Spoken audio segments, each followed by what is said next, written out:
ಅಸ್ಸಲಾಮು ಅಲೈಕುಂ ವರಹಮತುಲ್ಲಾಹಿ ಬರ್ಕಾತುಹು. ಎಲ್ಲರಿಗೂ ನನ್ನ ನಮಸ್ಕಾರಗಳು. ಕಾಂಗ್ರೆಸ್ ಪಾರ್ಟಿ, ನಾನು ಮೊದಲನೇದಾಗಿ ಹೇಳ್ಬೇಕಂತ ಹೇಳಿದ್ರೆ, ಕಾಂಗ್ರೆಸ್ ಪಾರ್ಟಿ ಬಹಳ ಹಳೆಯ ಪಾರ್ಟಿ. ನಮ್ಮ ದೇಶದಲ್ಲಿ ಈ ಸ್ವತಂತ್ರ ಸಂಗ್ರಾಮದಲ್ಲಿ ಸಹಿತ ಭಾಗವಹಿಸತಕ್ಕಂಥ ಪಾರ್ಟಿ. ಅವಾಗಿಂದನೂ ಸಹಿತ ನಮ್ಮ ಹಿರಿಯರು ಕಾಂಗ್ರೆಸ್ ಪಕ್ಷಕ್ಕೆ ಹೋರಾಡಿ ಅದನ್ನ ಬೆಂಬಲಿಸುತ್ತಾ ಪಾಲಿಸುತ್ತಾ ಅದನ್ನ ಬೆಳೆಸುತ್ತಾ ಬಂದಿದ್ದಾರೆ.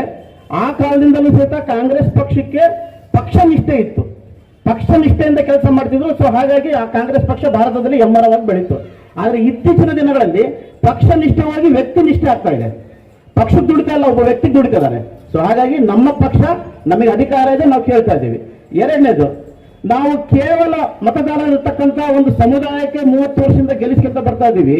85,000ಕ್ಕಿಂತ ಹೆಚ್ಚು ವೋಟರ್ಗಳು ನಮಗೆ ಟಿಕೆಟ್ ಕೊಟ್ಟರೆ ನಾವು ಗೆಲ್ಲೋದಿಲ್ವಾ? ಗೆಲ್ತೀರಾ ನೀವು? ಗೆಲ್ಲುವ ಅಭ್ಯರ್ಥಿಗೆ ನಾವು ಕೊಡೋಣ ಅಂತ ಹೇಳ್ತಾರೆ.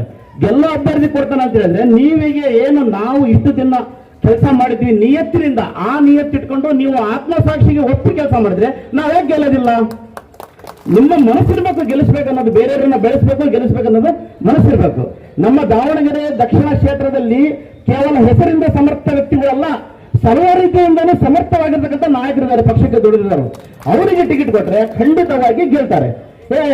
ನಾವು ಅದು ಮಾಡಿದೀವಿ, ಇದು ಮಾಡಿದೀವಿ, ರೋಡ್ ಮಾಡಿದೀವಿ, ಚರಂಡಿ ಮಾಡಿದೀವಿ, ಡ್ರೈನೇಜ್ ಮಾಡಿದೀವಿ, ಕುಡಿಯಕ್ಕೆ ನೀರು ಮಾಡಿದ್ವಿ. ಈಗ ನಮ್ಮ ಕರ್ನಾಟಕದ ಒಂದು ಕುಗ್ರಾಮದಲ್ಲಿ ಹೋದರೂ ಸಹಿತ ನೀರು, ಚರಂಡಿ, ರಸ್ತೆ ಮಾಡಿದ್ದಾರೆ. ಅದನ್ನ ಮಾಡಕ್ಕೆ MLA ಆಗ್ಬೇಕಾ? ಕಾರ್ಪೊರೇಷನ್ ಮಾಡೇ ಮಾಡಿದ್ರೆ ಅದನ್ನ. ಹೊಸ ಯೋಜನೆಗಳು ಏನ್ ತಂದಿರಿ ನೀವು? ನಮ್ಮ ದಾವಣಗೆರೆ ದಕ್ಷಿಣದಲ್ಲಿ ಶ್ರಮಿಕರಿರ್ತಕ್ಕಂಥವರಿಗೆ ನೀವು ಯಾವ ಕೈಗಾರಿಕೆಗಳನ್ನು ಸ್ಥಾಪಿಸಿದ್ರಿ? ಹೆಣ್ಮಕ್ಳು ಗಾರ್ಮೆಂಟ್ಸ್ಗೆ 5 ಕಿಲೋಮೀಟರ್ 6 ಕಿಲೋಮೀಟರ್ ಅವರಿಗೋಸ್ಕರ ಗಾರ್ಮೆಂಟ್ಸ್ ಮಾಡಿದಿರ ನೀವು? ಒಂದು ಹೈಟೆಕ್ ಹಾಸ್ಪಿಟಲ್ ಮಾಡಿದಿರ ನೀವು? ಇಂಡೋರ್ ಸ್ಟೇಡಿಯಂ ಮಾಡಿದಿರ ನೀವು? ಮಕ್ಕಳಿಗೆ ಟ್ರೈನ್ ಪಾರ್ಕ್ ಮಾಡಿದಿರ ನೀವು? ಹಿರಿಯರಿಗೆ 24/7 ಆಸ್ಪತ್ರೆ ಮಾಡಿದಿರ ನೀವು? ನಿಮ್ಮ ಮನಸ್ಸಿಗೆ ಆತ್ಮಸಾಕ್ಷಿಗೆ ಒಪ್ಪಿಂದ ಕೆಲಸ ಮಾಡ್ರಿ. ನಮಗೆ ಬೇಕಾಗಿರೋದು ಉತ್ತರದಂತೆ ದಕ್ಷಿಣದ ಸಹಿತ ಅಭಿವೃದ್ಧಿ ಆಗಬೇಕು. ನೀರು ಕೊಟ್ಟು, ಚರಂಡಿ ಕೊಟ್ಟು, ರೋಡ್ ಕೊಟ್ಟಿವಿ ಅಂತ ಅಲ್ಲ, ಪ್ರತಿಯೊಬ್ಬರಿಗೂ ಸಹಿತ ಅಧಿಕಾರ ಹಂಚಿಕೆ ಆಗಬೇಕು.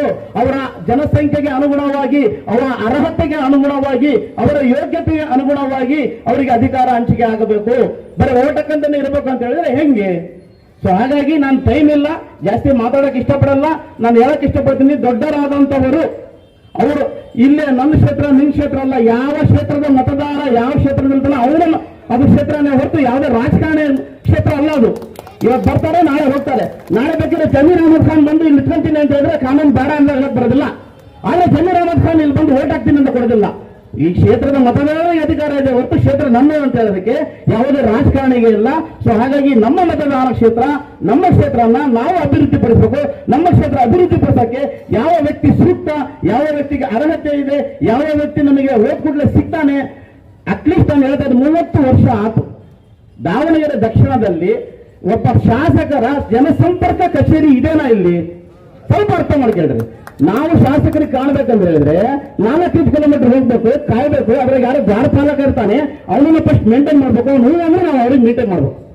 ನೇರವಾಗಿ ಮತದಾರರಿಗೆ ಯಾರಾದ್ರೂ ಶಾಸಕರು ಇದುವರೆಗೂ ಭೇಟಿ ಆಗಿದಾರ? ಎಂತೆಂತ ಸಮಸ್ಯೆಗಳು ಬಂದ್ರೆ ಸಹಿತ ಪಾರ್ಟಿ ಬರೋದಿಲ್ಲ. ಎಲ್ಲೋ ಕುಂತು ಒಂದು ಪತ್ರಿಕಾ ಪ್ರಕಟಣೆ ಕೊಟ್ಟರೆ ಅಲ್ಲ, ಮತದಾರರ ಕಷ್ಟ ಸುಖವನ್ನು ಸ್ಪಂದಿಸೋಕ್ಕೋಸ್ಕರ ಅವರು ಹೆಗಲಿ ಹೇಳ್ಕೊಟ್ಟು ನಿಂತ್ಕೋಬೇಕು. ಮತದಾರರ ಮಧ್ಯೆ ಬರಬೇಕು, ಅಲ್ಲೇನೋ ಸಮಸ್ಯೆ ಇದ್ರೆ ಬಗೆಹರಿಸಬೇಕು. ಅವರಿಗೆ ಹೇಳಿದರೆ ಜನನಾಯಕ ಅಂತ. ನಾವು ಜನನಾಯಕ ಮತದಾರರಿಗೆ, ಈ ಜನಗಳಿಗೆ ಕಾಯ್ಬೇಕೆ ಹೊರತು, ಮತದಾರನಿಗೆ ಜನನಾಯಕ ಕಾಯ್ಬೇಕೆ ಹೊರತು ಜನನಾಯಕರಿಗೆ ಮತದಾನ ಕಾಯಕ್ಕಾಗೋದಿಲ್ಲ.